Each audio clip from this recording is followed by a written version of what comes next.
Hello friends, hello students, कैसे आप सभी। उम्मीद करते हैं कि ऐसे बारिश के मौसम में आप अपने घर में स्टडी कर रहे होंगे। आज का जो टॉपिक है combined sentence, compound and complex sentence. School open हो चुके हैं और स्कूलों में अभी जो है वो कोर्स से रिलेटेड आपको स्टडी किया जा रहा है।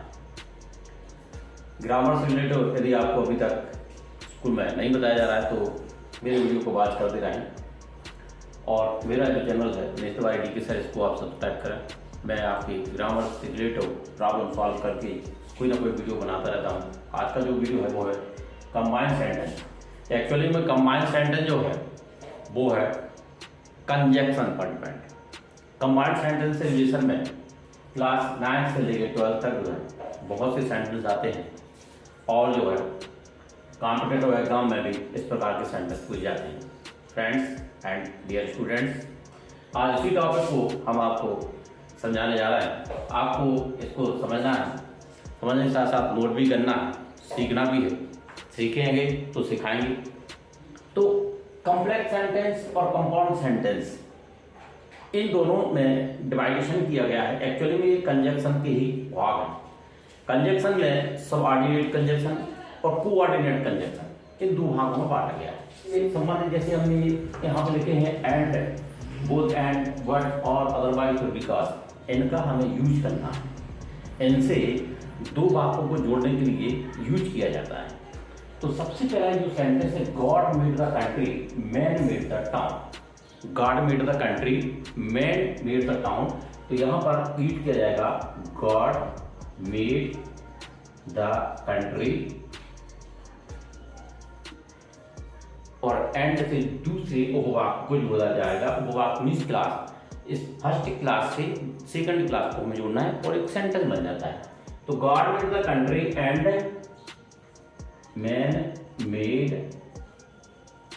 The town.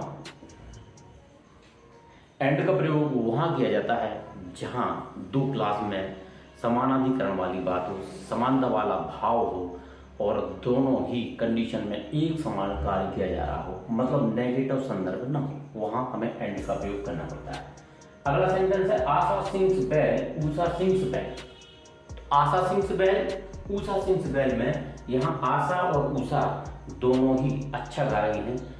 दो सब्जेक्ट जब कोई अलग अलग कार्य को एक समान भाव से करते हैं या एक समान समय में करते हैं तो वहां पर हमें बोथ एंड का प्रयोग करना पड़ता है। बोथ एंड का यहाँ हम प्रयोग करेंगे तो सबसे पहले लिखेंगे बोध आशा।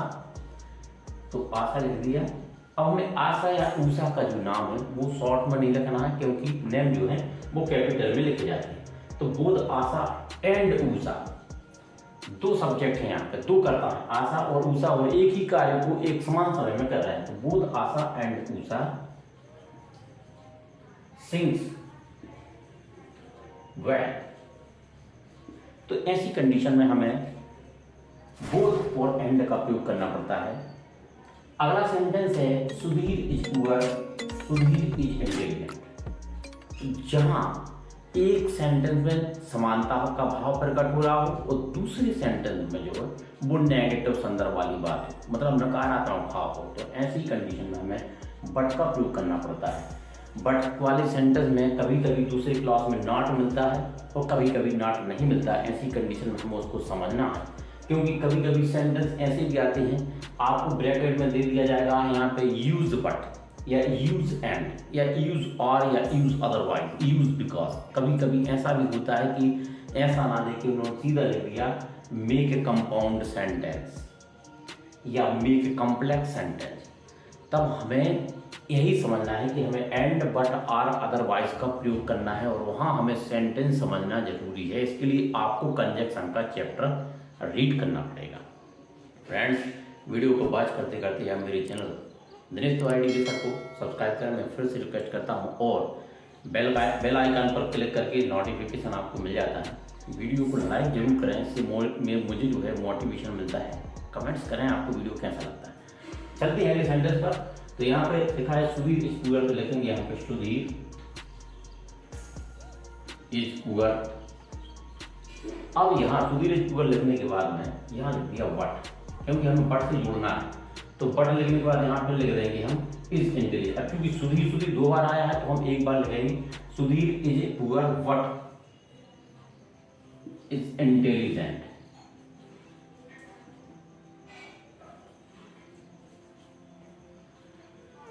सुधीर गरीब है परंतु होशियार भी है। अगला December is cold, June is hot, इसमें भी वही वर्ड का प्रयोग करना है। तो December is cold what, June is hot. इसमें शब्द की रिवीजन इसलिए नहीं है क्योंकि दिसंबर अलग है और जून अलग है। हाँ, इतना जरूर है कि दोनों मंथ के नाम है, परंतु एक मंथ जो है वो ठंडा है और एक मंथ जो है वो गर्म है, तो इसलिए यहाँ पर समानाधिकरण वाला पहला उपवाक और नेगेटिव वाला दूसरा उपवाक है, इसलिए यहाँ पर बट का प्रयोग किया गया है। अगला यू में ऑफर संस्कृत, यू में ऑफर मराठी। ऐसे सेंटेंस हमें समझना है जिसमें कभी मे आए या मस्ट आए, तो ऐसी कंडीशन में मे मस्ट आने पर जो है और का प्रयोग किया जाता है। ये तो हो गई आपके लिए ट्रिक्स।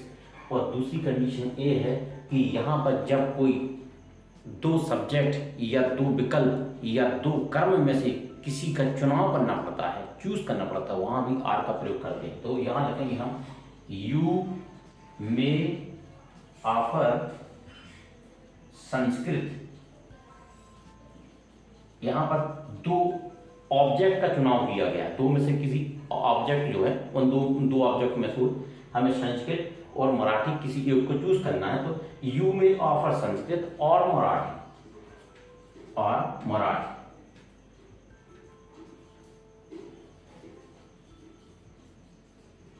इस प्रकार से हो गया।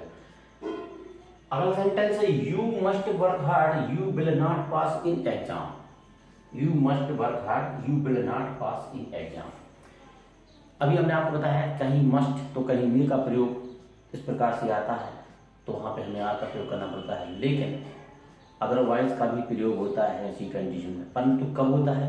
अदरवाइज का प्रयोग तब होता है जब एक क्लॉज आपको समानता का भाव प्रकट कर रहा हो, कुछ बता रहा हो, कुछ जानकारी दे रहा हो आपके एम के बारे में, आपके फ्यूचर के बारे में, और दूसरा बता रहा है आपकी कंडीशन के बारे में कि किस प्रकार से आपकी दशा कैसी बदल सकती है, क्या हो सकता है। तो you will not pass in exam मतलब जब दूसरा क्लॉज जो है वो नेगेटिव संदर्भ में हो और पहला क्लास पॉजिटिव संदर्भ में हो, तो वहां अदरवाइज का प्रयोग करना है और का नहीं। तो यहां लिखेंगे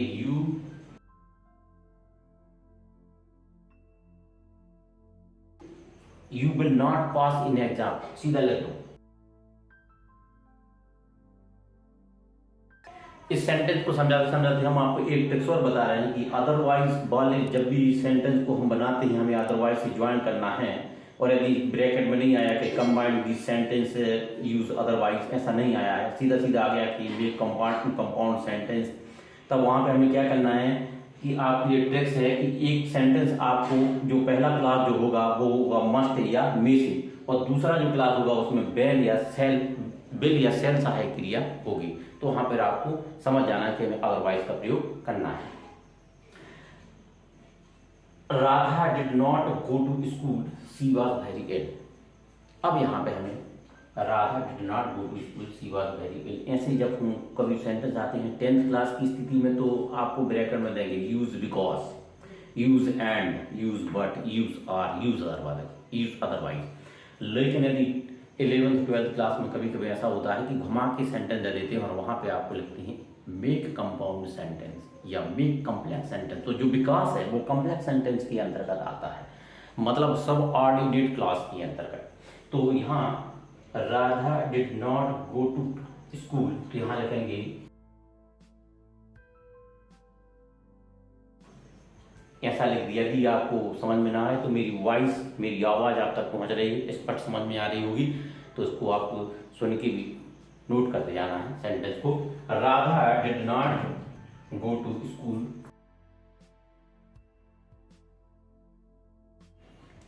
तो इस प्रकार से ये जो सेंटेंस आज हमने आपको बताया है, उम्मीद करते हैं सेंटेंस आपको समझ में आ गए होंगे। इस सेंटेंस आपके लिए ये जो शब्द हैं एंड, बट और अदरवाइज, बोथ एंड का यूज करने के लिए परीक्षा में आता है। तो निश्चित आपसे बनेंगे। तो फ्रेंड्स एंड स्टूडेंट्स, आपसे फिर उम्मीद करते हैं कि आप मेरी वीडियो को वॉच करते करते मेरे चैनल दिनेश तिवारी एजुकेशन को सब्सक्राइब कर मुझे मोटिवेट करें, मेरी हेल्प करें। मैं अगला फिर वीडियो कोई ना कोई टॉपिक पर लेकर जरूर आऊँगा। Thank you for watch my video. जय हिंद, जय भारत।